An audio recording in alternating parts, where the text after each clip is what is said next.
Yeah, because that was great.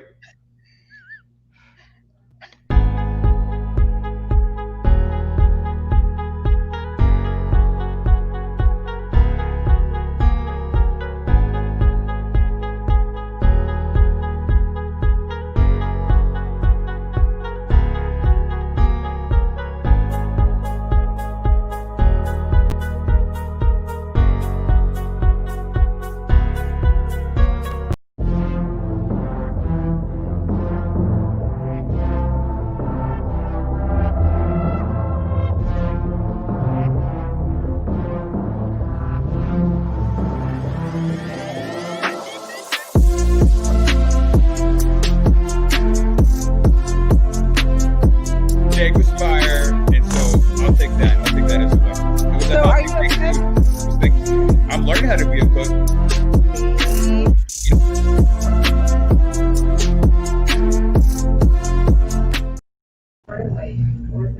Are we live? We are live now. Can you hear me? Fantastic. Yeah, you sound great. Hey, we had to do it twice to be legit, for sure. It's what we do. It's like we've never done this before. Right. Like we don't do it 3 times a week. How are you this evening, Edgar? I'm doing really well. It's 2020. Yes. It's nonstop surprises. It's I'm just enjoying. I'm enjoying being surprised again. So I'm glad that you said like enjoying. Like I'm glad you're positive. You're like, yes, it's all good. it can be. I have a lot of friends who tell me like some things are neither bad nor good. They just are, right? Yeah. So I don't know. I'm gonna live in curiosity. But I'm excited about our topic tonight. Me too. This was your topic. So I did a lot of talking last week. You're going to do most of the talking this week. So I'm excited to get this started. Yes. Okay. This is your chance to talk about what you want to talk about. And let's hear some surprises from you this time, not just me. Fantastic. I can totally do that. But before we get into it, good evening, Kansas City and beyond. I'm Edgar Palacios. I am the board chair of the Latino Arts Foundation here in Kansas City. And I also run an organization locally called the Latinx Education Collaborative, where we work on increasing the representation of Latinx education professionals in K-12. I am one of the many co-hosts that I was fired way back when. And so that's some chisme that we're going to talk about tonight. It always comes back. And pettiness. See, that was a perfect example of being chisme and petty all in one. One of my favorite topics, chisme and pettiness. Deanna, what about you? Who are you? Yeah, exactly. Who am I? Okay, so I loved your intro. You always do the best intros. Like I said, you're going to do the Fuego intros from now on. That was exactly the right way. CEO, founder of Latino Arts Foundation, host of the Midwest Chicana Podcast, which now includes many, many voices, not just mine, including Edgar's. So I appreciate everyone that has been aboard this amazingness and craziness at the same time, but also very open to the mishaps that happen and then the amazing stuff that happens too, right? And I just want to announce that Edgar was very nice with the Latinx Education Collaborative in partnering with the Latino Arts Foundation for Melanie Arroyo Perez to do the art therapy for our summer classes. And that class only had one session last week and it went amazing. And now she's got 3 more new students coming on board this Saturday. So we're actually dropping off some supplies this Friday, and she has some other supplies to give the kids. And it has been phenomenal. So thank you, Edgar. We would not have been able to provide this service to our community at no cost to our kids and our families. And it's very much needed, as we can see. So thank you for collaborating with us and making that happen. It's my pleasure. I think that during this time, therapy is so important, and having access to first and foremost Latinx therapists, I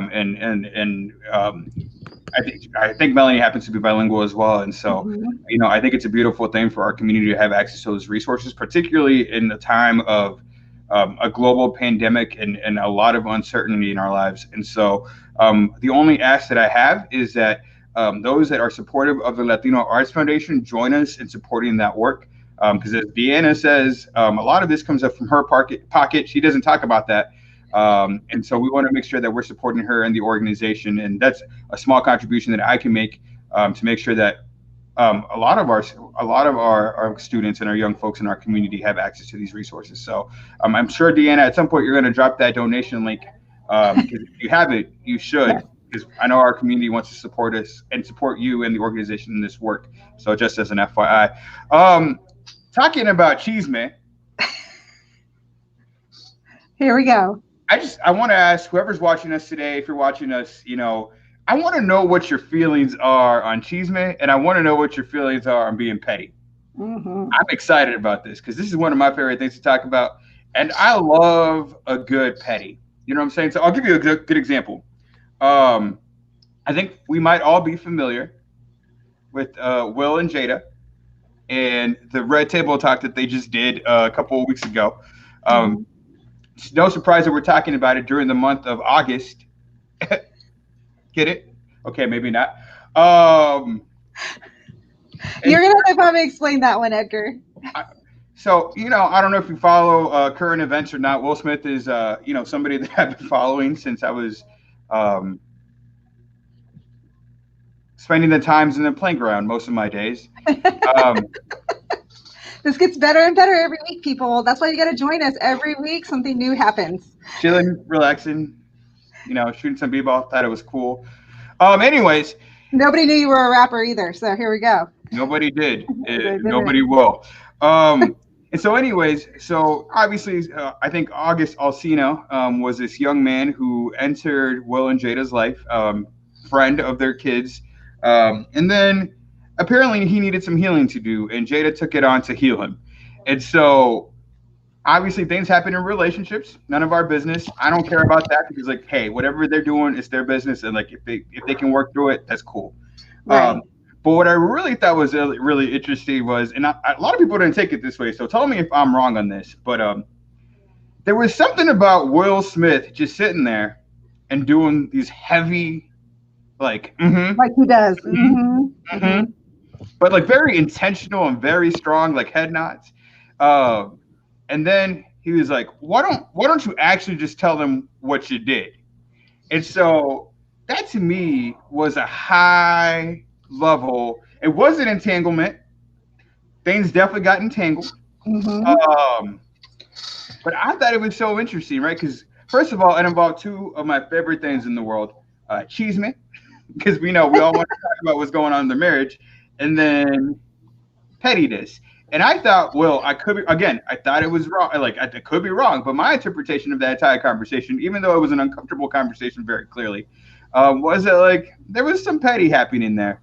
And so just a very cool, what's up, Lori? And I should say, Lisa, what's up? Lisa, thank you for joining. That it was an entanglement. And so I don't know. What did you think, Deanna? Because I really thought that was an interesting situation there. I'm probably going to go very stereotypical here. And this is, the place to be that, I guess. We doing stereotypes. My fire as a Latina, Chicana woman, no, I'm sorry. This would never have happened. I am very jealous, very, and it's just something within me personally that's when I heard that, I was like, just I don't get it. I mean, it happens, right? I mean, that happens, but I'd probably stab somebody. It's funny because it gives me a lot of language, and I think language is such a powerful tool, particularly when you don't know language or you don't know the language of certain environments or certain conversations, and then you're given gifts like words like entanglement that you can now utilize to tell your own story. I think that's so important sometimes. Sometimes we don't know what to say when things get weird. Yeah. And then we learn from others. And so, it was such a awesome way to learn about how to navigate that situation. What I would think is genius. And then also, It's also really interesting to me, like the other side of that, right? Like there are emotions that are associated with these Yes. people. These are human beings as well. And the fact, I know. Lisa, thank you so much for that. It is so awesome. And again, we hope that you join us in supporting this work. There's feelings involved. And there are lives that are at stake, right? And there's relationships there. Like, and again, it's none of our business. Now, we weren't necessarily invited into that conversation, but like it happened. And I think it happens to a lot of us. Like, I think there are certain things that like we don't want people to know for whatever reason. And then somebody feels like it's their business to run their mouth, so to speak. And then all of a sudden, like now we have to take a side, right? Now we have to either make a statement or we have to talk about these things. And so I also want to acknowledge that chisme and pettiness really does cause a lot of like damage. Or beyond repair damage, it happens. Yes. And so, it's interesting because I think it happens to all of us at some point in our lives. Like, I don't know if we are all, I don't know if some of us have the gift of not being involved or not like having that kind of, I think about like really incredible leaders in our community that like seem to do no wrong. And I'm like, how did you do that? How did that happen? Like, and so it's something that like I really think about as I try to become a leader and as I try to become a better leader. Like, how do we live life authentically? How do we live life with integrity? But also know that life is messy. Yeah, life is so incredibly messy. What is your definition of petty? I don't know. I mean, a good petty is like when I can pull something out of my pocket 25 years later. A good petty for me is when I'm like, yep, that just happened to you. Yep. And I really shouldn't take so much joy in it because like we shouldn't take joy in other people's struggles. That's like terrible. If it's about me, I would just hope that whoever it is being told would have my back and let me know. Yes, let's talk about Marisa, that. Thank you for being here. Marisa, Lori, Lisa. And yes, I would be the petty loud one and rectify whatever it is being said. Yes, I am super loud. You know what? I'm going to talk to you. You're saying three things that I want to address. And so first and foremost, when people tell you like so-and-so says something about you, my question now is, what did you say in return? Because I care less about what people are saying about me than the fact that people who come up and tell me that people are talking about me, like, what did you say? Right. And when I see them struggle with that answer, like I already know where you are in my life. I already know where I'm going to place you. And like, that's cool. Like no harm, no foul. Like it is what it is. Thanks for letting me know. But what did you say? So thank you for saying that. And I hope that we have people in our communities and our lives that regardless of what happens, like regardless of what is being said, that we have built enough relationships in a community of love and support that will be at our backs regardless of what. Even when we're wrong sometimes. It's good to see like people when we're wrong be like, you are wrong, but I'm going to take a couple of hits for you. And you have to realize Kansas City is very small. And I know we know different people, Edgar, but it seems like the community I grew up in, it just everybody knows everybody. So at some point, whether it's today, tomorrow, or like a year from now, you're going to find out what happened. Like somewhere down the line, someone's going to say something at some point. Yeah, and I'm gonna say this, and before I move on to that statement, because I think that's also a powerful statement. Like, I also want to say, like, this notion that Latinas are loud is interesting to me. I'm gonna just go ahead and say, like, white people are soft, and that's weird. That was a weird statement. Like when you said that was weird. What do you mean? It sounded weird. Like it came like that's the first time I think I've heard anyone say that like that. Like. Yeah, I'm just flipping the narrative. Yeah, exactly. Like I always hear about how loud Latinos are, and I'm like, I'm sorry, I speak so people can hear me. Yes. I don't have to lean into you. Like, and I think it's a power move, honestly. When I hear people be like, just whispering over here and like being all professional and stuff, I'm like, I don't know who you're trying to impress. I can't hear you, and like my ears don't have to do that extra work. I know I'm a little older these days, and so maybe that's the case. But like, why are we speaking here? I'm way over here. So, anyways, I want to just lean into that. I don't know what that means, Lori, but you know.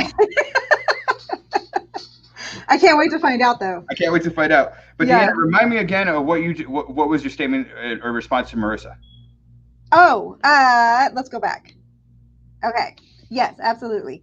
So if they're talking about you, or they're talking about, this is my thing. If they talk about somebody else to you, they're going to be talking about you to somebody else. That's just kind of the narrative that happens. And I am not perfect. I've been in those situations myself where, you will have to, you confide with your friend about maybe something that happened and you are talking about somebody else, and you should be talking to that other person, not the other person that we are all in the same circle of or around. And a lot of feelings are in there. A lot of, because I think at the end of the day, you don't want to be the one that's like misinterpret anything either, right? Or it's we carry a lot of trauma because, I remember, I always talk about 6th grade because that was a really,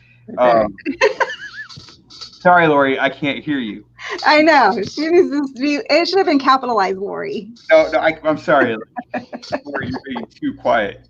There's a lot of trauma with our growing up and our upbringing, and people talk bad about people. Like we don't have to like it, right? Like we don't have, but we also don't have to engage in that.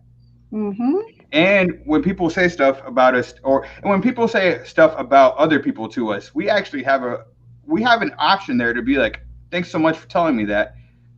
I'm not going to continue to engage in this conversation, right? We can actually make that choice. Or sometimes we lean into the chisme because we just like that sometimes. Sometimes it just be like that sometimes. It just be like, let me hear more. Or you're not trying to listen, but you're listening. Right. Yeah. And it happens to all of us. And so, like, before I get upset when people talk bad about me, if they talk bad about me, if they even talk about me at all, right? Like, or what you always tell me, Edgar, does anybody even care enough to even be talking about you? Like we say that to each other a lot. Like who cares? Yeah. And so that doesn't mean that there are people out there and whatnot, but like we also talked today about a situation that you saw on Facebook. And, one of the things that I told you was like, I just don't trust people who are going to condemn other people for things that they're doing themselves. Yes. Can I say it louder, please? Because everybody. I think that we all are guilty of something, right? Yeah. And so I try to reserve judgment. I try to live in curiosity. I try to live in the space of like, that is an interesting choice that you made. Help me understand why you made that choice versus like, you're a terrible person or you're whatever. I also think it's incumbent on us, and I'm practicing this every day. I am nowhere near perfect, and I'm not here on a high horse telling you that like, no. I have to engage in a daily practice in this because I'm reminded that people have feelings whether they're bullies or not. And so that's not to say that like bully me and like you won't see a different side of me. But I like to investigate why people feel the need to do that.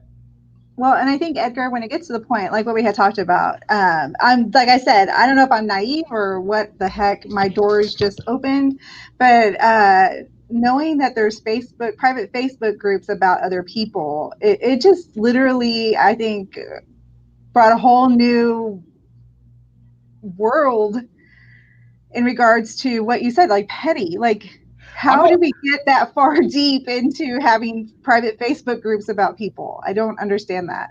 First and foremost, let's talk about other options, right? If you're going to talk bad about people, call somebody.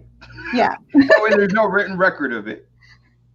That way you don't get a screenshot of it unless you're being recorded. And I don't know if y'all remember way back when in the late 1990s. We had president, we had an intern, and we had somebody that was recording the conversations. Oh my God. I wasn't born then, but yes. I was not. No. You weren't born in the early 90s? Oh, I thought you meant the one in with what's his name? Oh, Richard Nixon? No. Yeah, that's what I thought you were. And so, if you're gonna talk bad about people, like make sure somebody can't screenshot it, because the reality is like it could always get back to somebody, and then you gotta let's just be smart about being dumb, okay? Two, why would you choose a private Facebook group? Like, of all the options to talk smack about somebody, a private Facebook group, you got Messenger, you got text messaging, you got WhatsApp, you got GroupMe, you got Snapchat. The fact that you decided to go on Facebook and set up a whole ass group and then add people to it, it's problematic. Can I ask you this though? Do you think that they did that, or I don't know, just even the thought of it was because they needed to have that approval of this person really is what I think this person is, and you know, by having this big group of people in the same mindset? I'm gonna tell you, at that point, you're no better than the person you're attacking. Exactly. Exactly. Yeah, exactly. That's what I'm saying. I mean, I'm not even trying to think of like, I mean, because when you think about even creating a freaking Facebook page is dumb. Like I've done a many of them, and I think they lasted maybe 2 weeks. I don't know. I just so like, you know what I'm saying? Like, if your reasoning is that you want to create a group to talk bad about people, right? Whatever that is, and you want it to be validated by other people, then actually what it's validating is who you are, and that's it. And I think what's worse about this thing is that it's people that we work with, like people that are maybe not directly working with, but people in our community that are working with communities we work with. And I don't know, it's just been it happened. I found out today, and I've been trying to process it ever since. Just the thought, and it sucks because you know what? Like, we all, my middle school, Lori, what's up again? My middle school students had these private groups too. Adults having the mentality of middle school students, sad. And honestly, a lot of us don't grow from our middle school mentalities. Let's just be clear about that. Like, we learn a lot during middle school. It is a very jarring time for a lot of us. Maybe some of us like swam through it just fine, and that's fantastic. I'd love to learn some lessons from you, and I'd love to learn how you did that, because I did not do that. But you know, we also had to be adults at some point. Well, and I don't know. I think I'm still processing it. I'm going back to that. I think I'm still processing the whole thing, because it also is a power thing. I really feel like it's a power thing as well. I agree. Like, I think from that perspective, yeah, sure. And also, you set up a whole ass Facebook group to talk bad about something. That is not powerful. Well, that's what I'm saying. That's what I don't get. That's what I don't understand. I don't know. Does anyone else know about these groups? I mean, you can make yourself anonymous, but wow, yeah. I don't know. I think it's, you know, it's lit to like the ultimate chisme. And listen, we all know, like, so from a cultural perspective, we all know that real chisme is a phone call. It really is. It really is. If you're doing chisme right, you calling somebody and be like, "Yo, did you hear what just happened?" that's real chisme. We learned that from our grandparents for sure. I know my grandma used to do it. If you got to create a Facebook group, then like you're just wasting your time. Lori, let's talk about that. That's some real cheese right there. Why'd you skip, Lori? That's right. You don't put cheese in writing, because it will come back to you. And if you haven't learned that lesson, you're too young for this show. Like, you can't be doing that. Or they didn't get taught right. I don't know. That's just like, that's just known. Like, we have to have some personal responsibility in this. It's crazy. It really is. Also, like, let's just agree not to talk bad about people. Yeah, you know what? Yes. I mean, it seems so simple, but it's not so simple. It's just, I don't know. It's Lori, see, these are the let me model something, Deanna. Lori, what are the things that you had to do? Lori just needs to be on here with us next time. I don't understand what you haven't done. Like, I need you to be clear about this. See, this is another thing. Always ask for clarity, right? When people are talking bad about somebody, like, be like, where'd you get that information from? Right, exactly. How do you hear about it? Have you considered a different perspective? When you start asking multiple questions, people want to give up, and then they never call you again and talk bad about people to you because it's boring. It really is. And you will be out of the loop. So, Yep. you know. I mean, loop. I create my own stories. This I do believe. Oh my God, I love talking to Lori. So I used to skip from Harmon like easily. Like it was just out the back door. There was a shop class going on and you would just bounce out the back door and never be seen again. Nobody called my parents. Nobody cared. Nobody cared about me. And literally we went to this house that was abandoned on where the St. John Church is.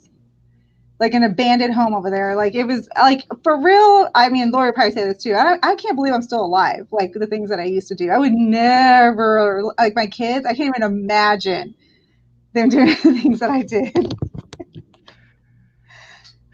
Oh my God. Lori, you straight up. You are for real. The real. You give two nothings about whatever. See, that's the kind of mentality that we all need to develop. That's the kind of opportunity to be like, you know what? I don't care about the establishment. I'm out. Peace out. And you know what? What I love about that, what I love about Lori's story is that she's out here leading these kids. Yes. You know what I'm saying? She's out here telling them like, yo, learn from me because I already did all this. And trust me, I'm going to save you some time. Exactly. And I think they believe her because of the fact that she empathizes with them. She knows that, you know, she's about it. She's from the community. That's the whole thing. Marissa, if you feel the need to talk bad about me, just say it to my face and leave the middleman out of it. I mean, you know what? If I'm something that I really struggle with, like, I don't know how many people I've wronged in my life. Mm-hmm. You know what I'm saying? Intentionally, unintentionally. I always have tried to lead in a cheese man. It is. They're calling you because they're like, don't be talking about me on this show. I've always, you know, I try to be a good human being, a good, decent human being, and I always haven't been successful at that.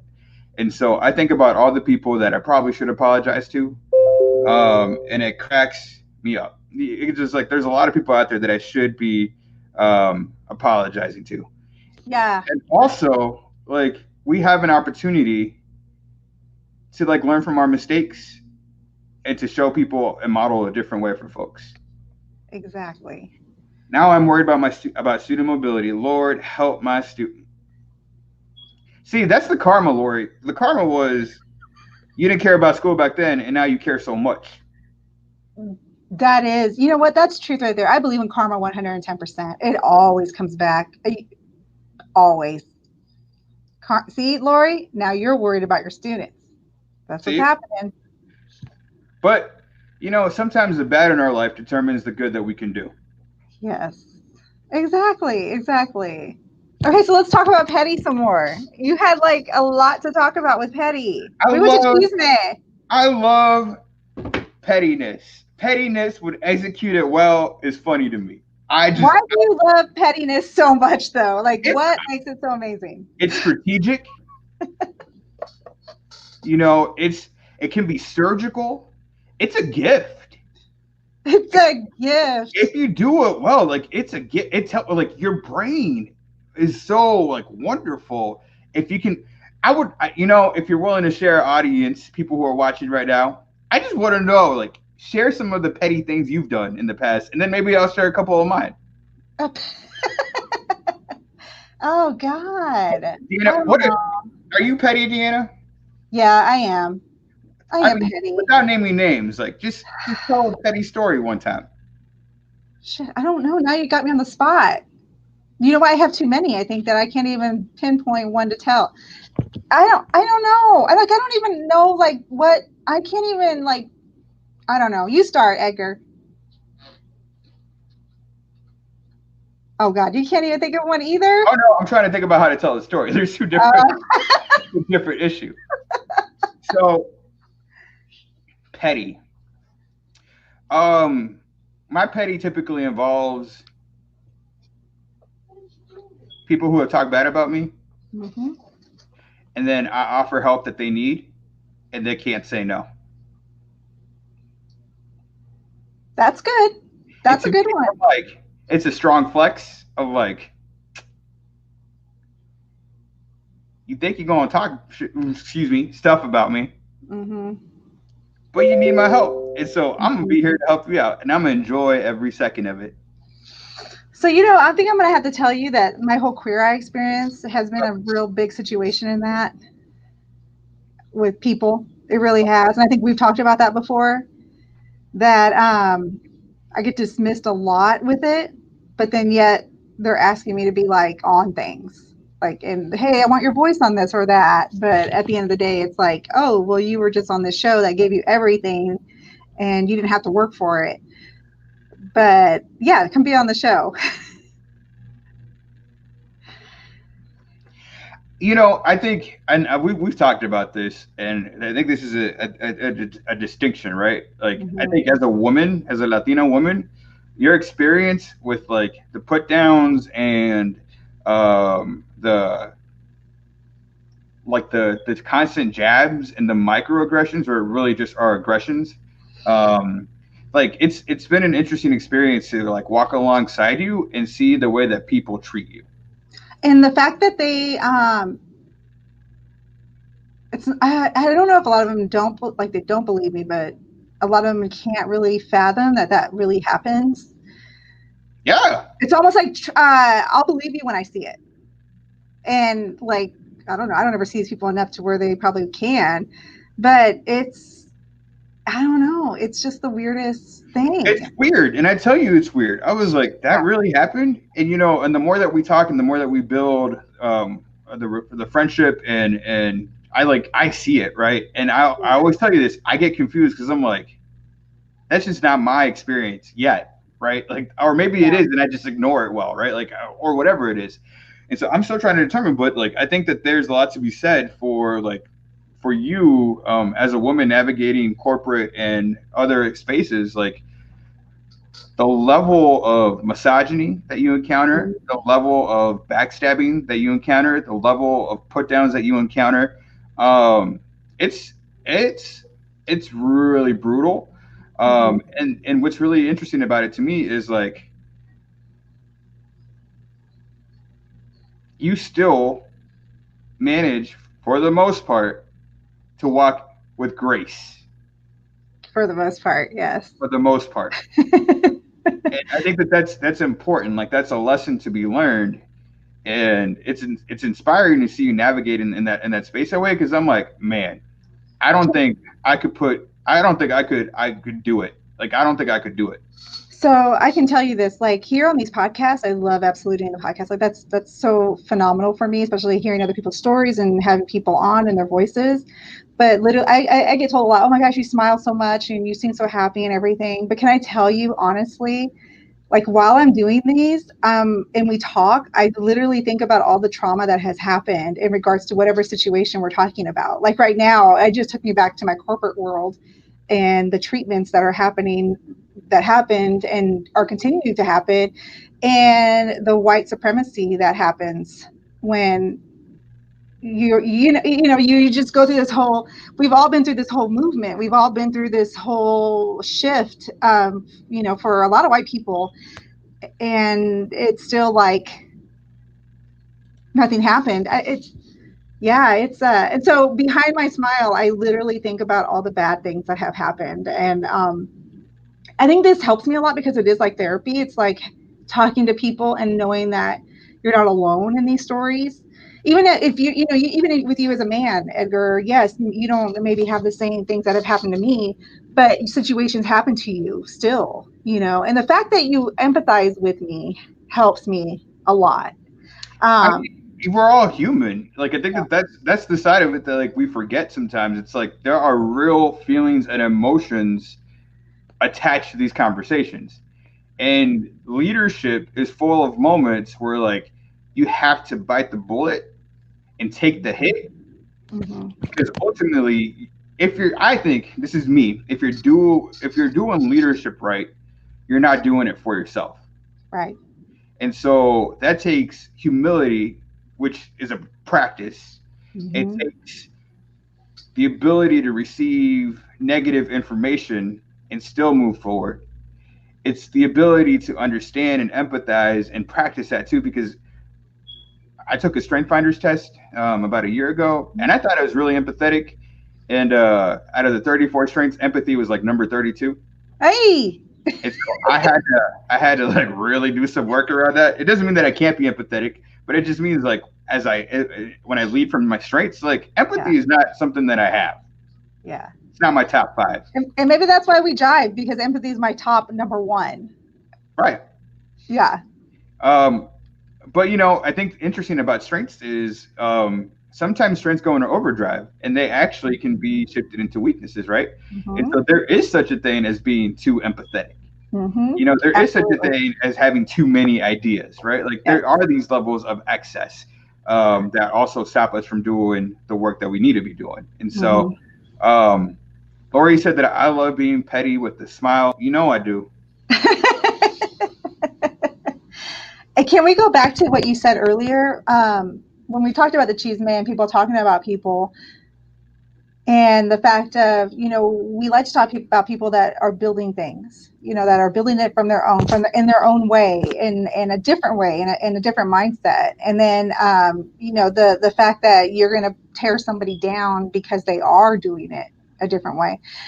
I can still remember sitting behind a board, not my board, but in a room with powerful people in the Hispanic community, and literally felt like I was the tiniest person in that room, even though I'm the one that created the festival that was going to be happening. Like from blood, sweat, tears, agony, almost divorced my husband. And it got that intense. If anyone y'all heard that, has y'all hear that? Yes. Out there, we're going to talk about it. I know. Well, I'm telling you, if anybody built a festival from the ground up with no, like literally the support of your community, it's hard. It is hard work. I'm gonna tell you this. I've been on the receiving end of like smear campaign, right? I've been on that receiving end, and I still have deep seated like anger issues with it. I know it doesn't seem like it sometimes. I don't know. Deep-seated anger issues. And I've also learned from that experience that like when I talk bad about people, I'm actually just highlighting my own insecurities. When I see people when I see people doing amazing things and I talk bad about them, what I'm really talking about, and this is just me, is I'm talking about the things that I don't think I'm good at. Yes. Or why didn't I think of that? Oh, right. And so instead of, again, practice, right? Because I think it's easy to get into established habits, and sometimes our habits aren't great. And so I think about like, what's really the underlying reason, and why do I feel the need to say that? Absolutely. And I try to give everybody that grace, right? And I also understand that some people are just terrible. That's true. I remove them from my sphere. I think one of the things that I've noticed that you are really good at is the fact of giving people grace and talking at me in that sense too, like telling me, hey, did you think about it this way? Where did this come from? Like all of that. Like you put those in perspective first before I just literally am like done, So. I like Marissa's comment. Most don't have the balls to apologize. So thank you so much for the opportunity to say balls in a public forum. This cannot go on One Kansas City Radio. I'll have to edit that. I think that it's what I've learned in my life, and as I process through my own issues and work through stuff, like it's never too late to apologize. Yeah, absolutely. And there's a lot of apologies that we have to do because we have hurt people. Yes. I'm definitely guilty of hurting people. I'm not sure if you are, but I know I am. And 100%. So there's a few people that I still need to apologize to because the energy that I was giving off wasn't an energy that actually reflected the situation that I was in. And so, That's the baggage that we carry, though, as adults. It is, and I think it keeps me up at night sometimes, you know. And I don't know if you're the same way, but something bad happens, hate you, blah blah blah, and then like within the next hour or so, I'm like, oh my god, hey, okay, are we good? Like, I don't know if I'm bipolar or what the hell, but literally I'm like that. Like, whereas people I'm friends with are not. Like, they're literally like, we just went through shit. Sorry. we're like, don't talk to me for like a month. That is not going on the radio. Sometimes we apologize to make ourselves feel better and not to make the other person feel better. Absolutely. And so, that's something that I learned. I think, from a good friend, Stefan Saley, who's a phenomenal therapist. He's not my therapist, but I know he's a phenomenal therapist because I see a lot of the people he works with, and they absolutely rave about him. And he really taught me, like, he really made me question, like, this need to apologize to people and why I was doing it. And, have I really let's say, Deanna, I hurt your feelings, right? Let's say that we get into a position where I hurt your feelings and you tell me that I hurt your feelings. To me, like, I now question whether I should apologize to you immediately, or should I say, hey, thanks for letting me know. I'm going to process this and I'm going to have a response to you as soon as I'm finished, right? Because I think apologies are important when you're able to process the actual wrong, and when maybe you're able to, like, talk about the reconciliation, right? To have a plan for that. For me to be like, you know what, Deanna, thank you for letting me know that I hurt your feelings and I said this to you. I thought about it, and what I didn't consider and what I said to you was this and this and this. And so I didn't, again, impact and intent are two different things, so we'll talk about that later, but I'm truly sorry that I hurt your feelings, and here's what I can do moving forward to correct that. Right. So I hope that I have the opportunity to rebuild the relationship in this way, right? Yeah. And I think that if you show action to that and you mean that and you demonstrate that you're following through on that, like, awesome. Like, reconciliation can happen. Versus like, oh, I'm so sorry, I didn't mean to say that to you. I'm gonna go ahead and get off the phone right now, and I'll talk to you later. Okay, have a good one. Bye. Yeah. Oh, that's good. Yeah. Apologize if you don't want to change your behavior. Yes. I'll have to shout out a woman. Her name is Rashida, who actually made a really strong comment on one of the breakout sessions we had just recently, and it was in that same type of context where don't say you want diversity and inclusion within your organization if you really don't want diversity and inclusion in your organization. So I think that's such a strong statement to make, because it is all about what you really want to change about yourself, right? I'll add a different thought too.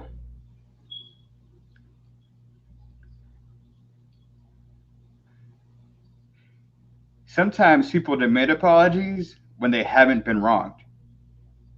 And it can be a sense of gaslighting and manipulation. And so that's why I take my time when somebody tells me that I did something wrong, because I'm also processing, like, the spectrum of, like, no, I'm still right. And that goes back to the one thing that happened to me in corporate. I ended up apologizing and going through an entire system for them to get to a place of where they could almost tear me down, right? And they did. I still have those papers now to this day. And I reflect on them sometimes, which I probably should just burn them at this point. You really should. Because when you think about it in a man's voice, like if you think about it in a man doing what they're saying I did, like literally I think they would be promoted to VP of the company. Like that is just how intense it is. But those are situations that happen in your life that you now realize what just happened. At the time I was like, I'll get fired. I must be doing something wrong. I'm a terrible person. Everything I did, I should have apologized. I should have let them take this thing. It's not mine. It's, whatever. And I allowed it to happen. And I think that's why I now I'm so protective of my community, and I'm so protective of just what we do, because I don't want those situations to happen again to anybody else. Yeah, I'm in a different headspace, and I think for me, and I appreciate where you are because I think it makes sense, right? Mm-hmm. And for me, like, it's important that Hurston Fell says this a lot, or he told me this one time, and it stuck with me, so I'll share it with everybody, which is like, things should be shareable and scalable and shareable, right? Mm-hmm. And so this idea of like protecting items and things and stuff like that, like, if it's good and you share it with the world, like, you're gonna get hurt. Mm-hmm. But what we often don't think about is the good and how the good is like being multiplied. Mm-hmm. We tend to think about like all the bad, and Mm-hmm. so I guess I'm opening myself up to being hurt more with the idea that like more good will come from it. Not that I want to be hurt. Let's be clear about that. Two, not that I'm going to allow you to disrespect me. And three, I'm going to be petty.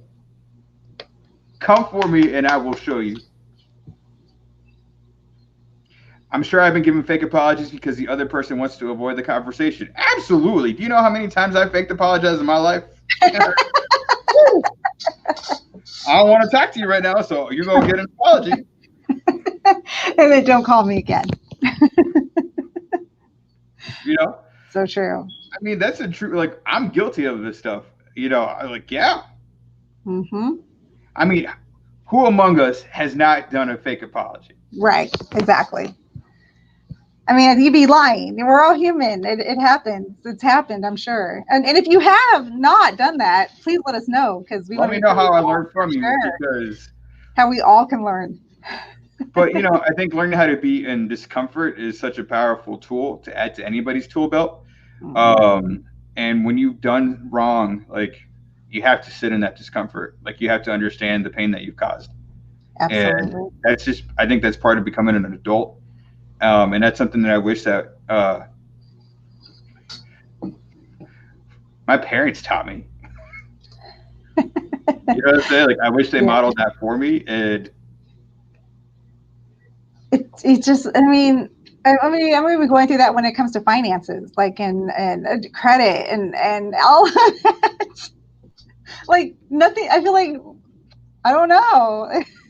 Yo, I'm better at dealing with creditors because, like, at five or at 4, I was like calling creditors and talking to them, and they'd be like, I don't know what you're talking about, but we don't got the money. So I'm easy with that.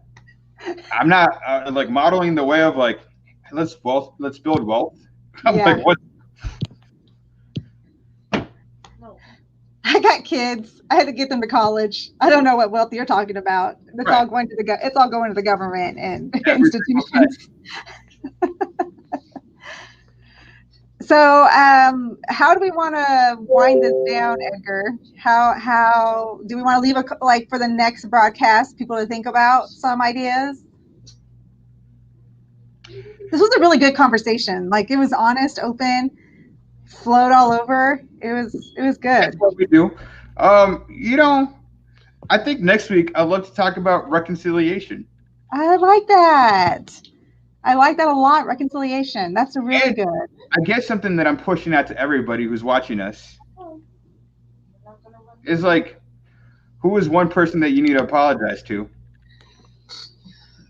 And can you commit to apologizing? I'm just gonna not be on here. That's a good reflection. That's a good therapy thought to have. You know what I mean? Like, to really think about. Think about. I like that. Also, can somebody please share some petty stuff? Because I wanna not letting this go. I need the energy. Entanglement wasn't good enough, if anybody's entanglement I will be talking about entanglement for the next 30 to 45 years. We should just have named this. I will be 82 and being like, do y'all remember when Will Smith did this and said, "What'd you do, Jada? Tell the people what you did." I already did. And he said, "No, you didn't."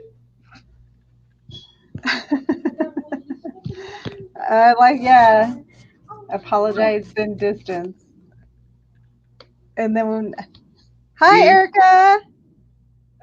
I love it. That is a good thing. I can think of someone. I may work on that. And it's difficult, y'all. Like, I'm thinking about somebody that I need to apologize to. And so I'm gonna hold myself accountable, and I will inform you all next week of like how that works out. It may not be pretty, but I'm gonna do it. I'll do it too. It's a good space to heal, right? Because we have to, in order for us to heal as human beings, we also have to like acknowledge the wrongs that we've done. And then, you know what? I always love a good apology too. Like when it's like 10 years later and somebody says like, I've been thinking about this for the last 10 years. Aww. And I want to apologize to you because I didn't. Go ahead. Can I start this off? Yeah. I'm just going to do this, and I'm going to do my other ones next week. But I just want to apologize to my husband, Aaron Munoz.